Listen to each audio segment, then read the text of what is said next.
আসসালামু আলাইকুম। আমি ডাক্তার চৌধুরী রেজাউর রহমান। আমি একজন মনোরোগ বিশেষজ্ঞ। তো রমজান যেহেতু চলেই আসছে, তো মানুষের মধ্যে প্রশ্ন থাকে যে মানসিক রোগীরা কি আসলে রোজা রাখতে পারবে? আমি আগের ভিডিওতে বলেছি যে মানসিক রোগ ২ প্রকার। একটা মেজর সাইকিয়াট্রিক ডিসঅর্ডার এবং একটা মাইনর সাইকিয়াট্রিক ডিসঅর্ডার। যদি ফার্স্ট এপিসোড অফ সাইকোসিস হয় যে তার প্রথম কোনো মানসিক রোগ এবং রোগটি সিজোফ্রেনিয়া, বাইপোলার হয়ে থাকে, তাইলে আপনাকে বুঝতে হবে যে তার ওষুধ খেয়ে সে কেমন আছে। এবং এইসব ২ রোগের ক্ষেত্রে সাইকোসিস এবং নিউরোসিসের ক্ষেত্রে বিশেষজ্ঞর মতামত অবশ্যই জরুরি। একজন মানসিক রোগ চিকিৎসক উনি বুঝতে পারবে যে কোন রোগীটা কখন রোজা রাখতে পারবে কিনা। এবং নিউরোসিস রোগের ক্ষেত্রে দেখা যায় অনেক রোগী রোজা রাখতে সক্ষম হয়। আসলে এই সময়টা আরেকটা প্রশ্ন দেখা দিয়ে থাকে যে এই রমজান মাসে মানসিক রোগের ওষুধগুলি কিভাবে চলবে। তো মানসিক রোগের ওষুধগুলি আসলে ৩ ভাবে দেওয়া হয়, সকালে, দুপুরে এবং রাতে। সকালে কারো যদি ৩ বেলা ওষুধ থাকে তাহলে সকালের ওষুধটা সে সেহরিতে গ্রহণ করবে এবং দুপুরের যে ওষুধটা সে ইফতারের পরপরই গ্রহণ করে থাকবে এবং রাতের ওষুধটা যথানিয়মে গ্রহণ করে থাকবে। এবং যদি কোনো লং একটা ইনজেকশন পেয়ে থাকে কোনো রোগী, তাহলে তাকে বলতে হবে ইনজেকশনটা জানি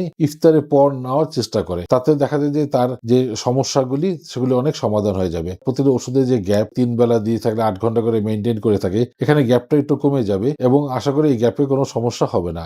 যদি কোনো সমস্যা হয়েই থাকে তাহলে অতি সত্বর মানসিক বিশেষজ্ঞ বা আপনার চিকিৎসককে দেখাবেন এবং তার মতামত গ্রহণ করবেন। তো ৩ বেলা ওষুধের ক্ষেত্রে অনেক সময় দেখা যায় যে এটা ২ বেলাও করে দিতে পারে আপনার চিকিৎসক।